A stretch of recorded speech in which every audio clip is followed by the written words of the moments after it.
Hello friends, welcome to a new video. आज new recipe होची समस्तंकर फेवरेट आलू समोसा।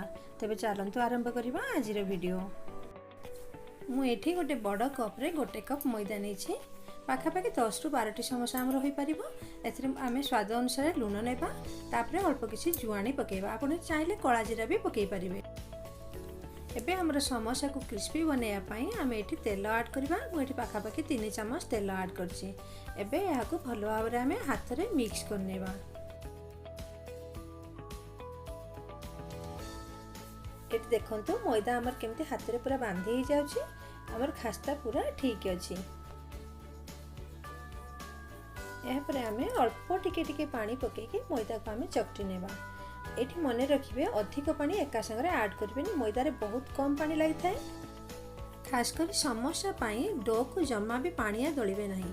या को हमको टान रखिया को पड़िबो। या पर हाथ रे एमती आमे भलो की चकटी नेबा, जेमती कि हम टिके सॉफ्ट हो जबो। या पर अल्प टिके तेल पकई नेबा। या को भलो भाव रे मालिश कर नेबा एवं या को 15-20 मिनिट पर्यंत घोड़े के रखि नेबा।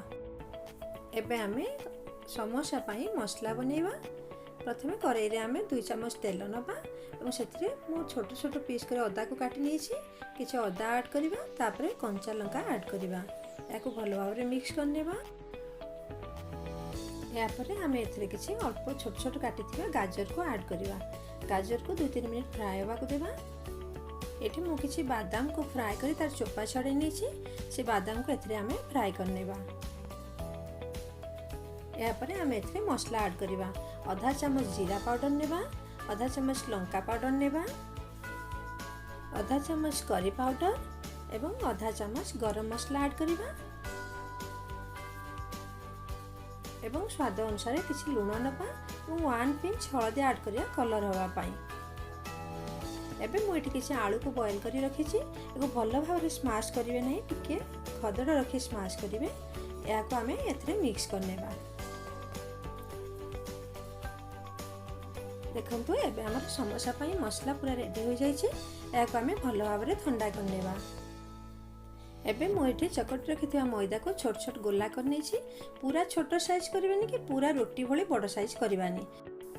एबे देखंतु आलू मसला हमर पूरा ठंडा हो जाय छै। ठंडा होयला परे एठी आमे गोटे चम्मच चाट मसला मिसै नेबा, जाकि बहुत चटपटा लागिवो। एबे आमे गोटे गोला नबा, सेतरे किछि मैदा गुंडा पकै नेबा। एबे या को आमे हाथ रे टिके प्रेस कर नेबा एवं या को ओवल साइज रे आमे बेली नेबा। रोटी भली पूरा गोल बेलिबा नाही, आ टिके ठीक रखी बेलिबा, जेंति पूरा पतला हबनी कि पूरा मोटा हबनी, एमती साइज रे आमे बेली नेबा। या परे या को आमे मझी रे 2 पीस करी काटि नेबा। एथिरे हमर 2टी समोसा आइ परिबो आ एथिरे परफेक्ट शेप भी आसी जिवो।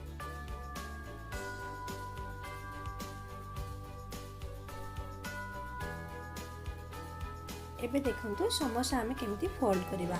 एमती साइज रे हमको फोल्ड करिया को हबो।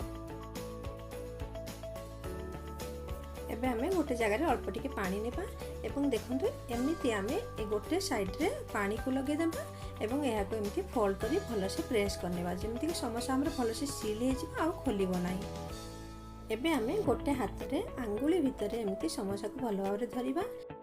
एहा परे आमे बनै रखितबा आलू मसला को एथिरे फिलिंग करिबा। यापर एमती आमे भलो भाव रे तळ पर्यंत प्रेस कर नेबा। देखंतु भलो भाव रे प्रेस हो जाय छी। यापर आमे चारि पटे एमती पानी लगे नेबा, जेमति हमर भलो भाव रे सील होई जिवो। यापर या को दुई हाथ रे एमती भलो भाव रे प्रेस कर नेबा।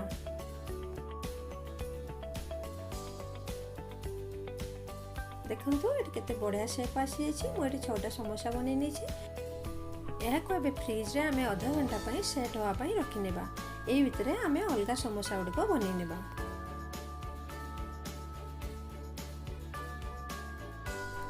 एबे आमे समोसा फ्राई करिया पई कड़ाई रे किछि तेल नबा।